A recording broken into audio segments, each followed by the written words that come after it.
हमारे हिंदुस्तान के लोग ये जानना चाहते हैं कि S-400 जो है मोदी जी ने कब ले लिया। इसके बारे में तो जानकारी ही नहीं थी। मोदी जी ने 2014 में आते आते सबसे पहले राफेल ले लिया, उसके बाद 2000 आते आते S-400 ले लिया। तो भारत का रक्षा कवच कहा जाने वाला S-400 वायु रक्षा प्रणाली जो कि रूस से 2018 में खरीदी गई थी, जिसकी पहल प्रधानमंत्री नरेंद्र मोदी जी ने की सरकार ने की थी, और जब भारत ने अमेरिका के दबाव को नजरअंदाज करते हुए रूस से 5 यूनिट खरीदने का समझौता किया था। यह समझौता लगभग 5.43 अरब डॉलर में हुआ था।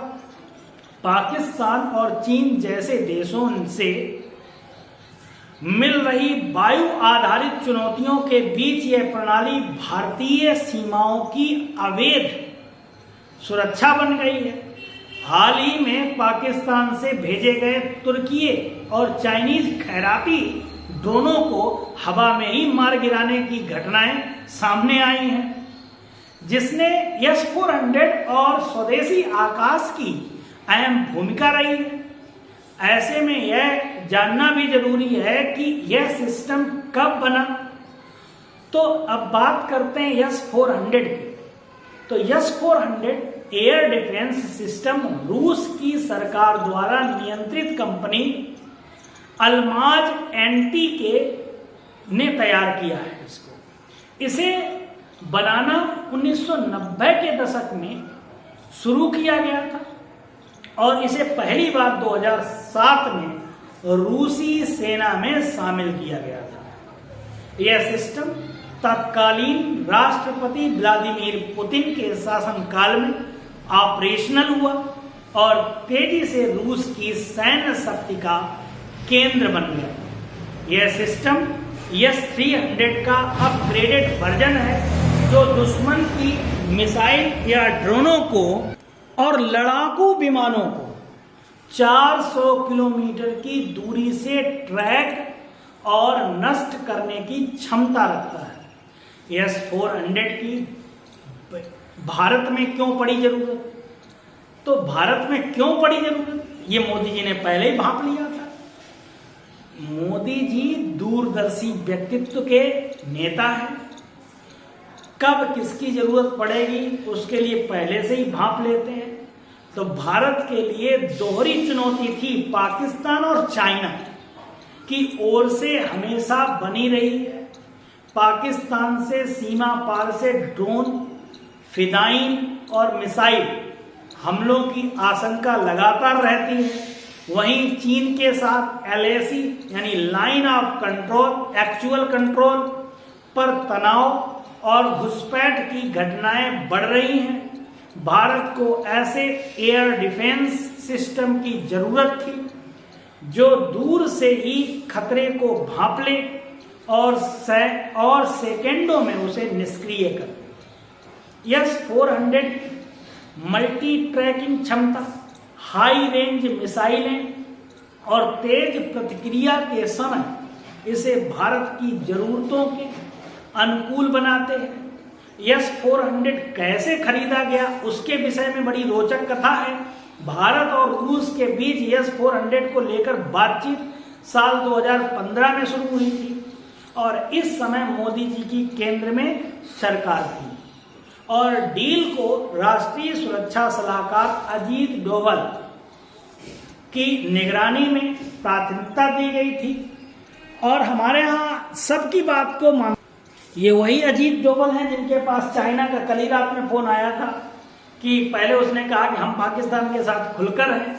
जैसे ही उसने खुलकर कहा 2 मिनट में डोभाल जी के पास फोन आ गया। तो उन्होंने कहा मैं युद्ध नहीं चाहता हूं, मेरी चॉइस ही नहीं है युद्ध करना, मैं तो सिर्फ आतंकवाद को खत्म करना चाहता हूं।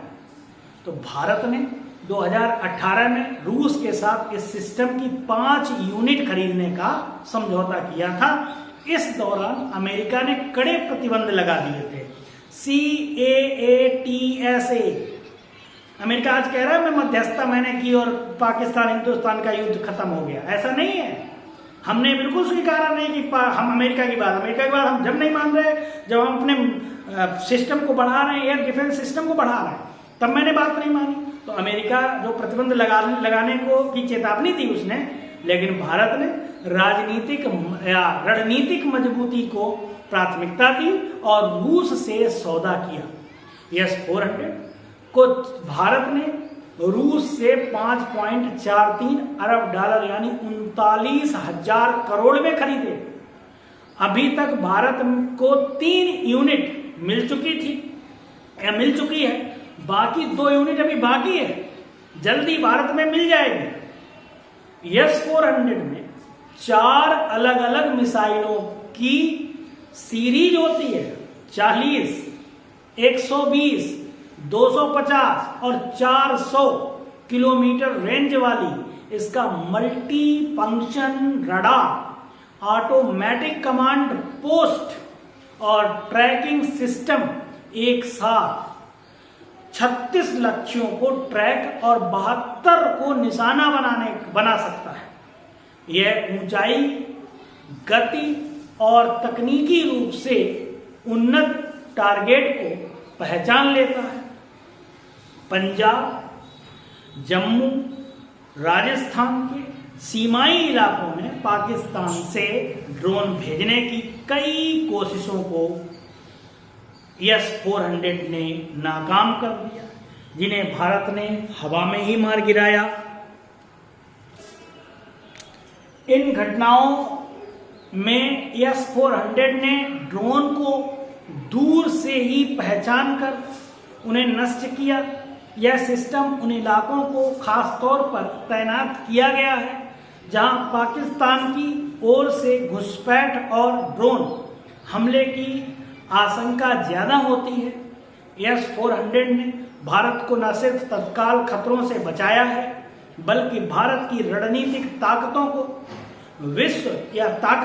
विश्व मंच पर और मजबूती दी है। यह भारत की डिफेंस इन डेप्थ रणनीति का अहम हिस्सा बन चुका है। वहीं ब्रह्मोस मिसाइल ने पाकिस्तान के 11 एयरबेस ध्वस्त किए हैं।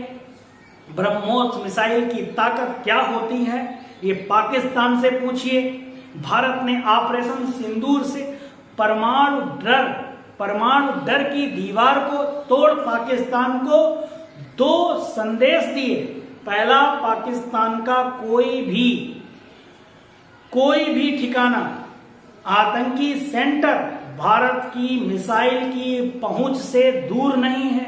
दूसरा, भारत ने परमाणु बम की डर की दीवार, जो परमाणु बम की डर की दीवार थी, उसे तोड़ दिया है।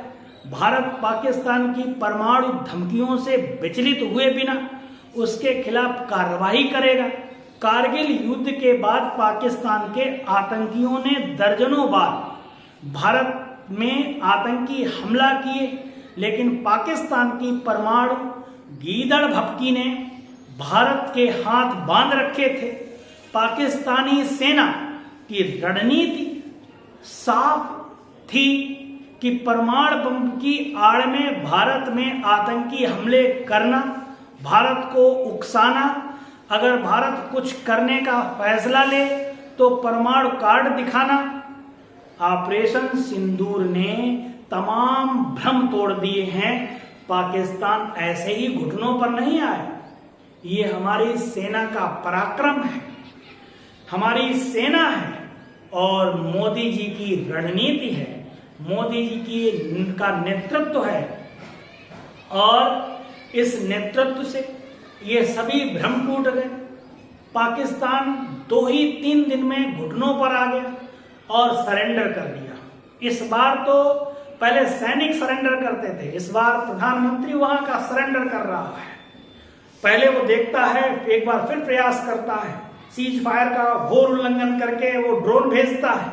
जब देखता है कि हमारे ड्रोन भारत के किसी शहर को नहीं छू सकते, हमारे बॉर्डर पे ही हैं, वहीं ध्वस्त हो रहे हैं, तो इसलिए उसने ये किया और उसके बाद में मुंह की खाई। और आज जो धमकी दे रहा था, परमाणु बम रटे जा रहा था, तो जंगबंदी चिल्लाने लगा। तो ये भारत है।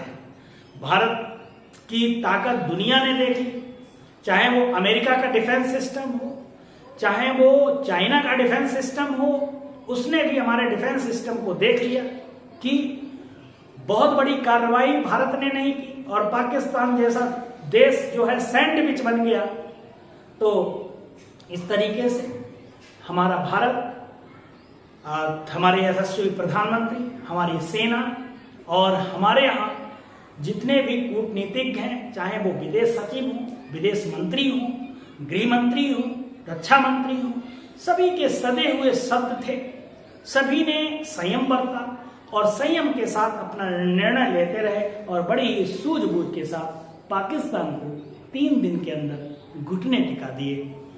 ये एक बहुत बड़ी बात है। युद्ध सब कुछ नहीं है, हम युद्ध चाहते हैं, लेकिन युद्ध किस तरीके का हो, युद्ध जिसने हम पर हमला किया है हम उसी पर अटैक करते हैं, हम किसी निर्दोष को नहीं मारते हैं। Thanks for watching. जय हिंद, जय भारत, सुरक्षित रहिए।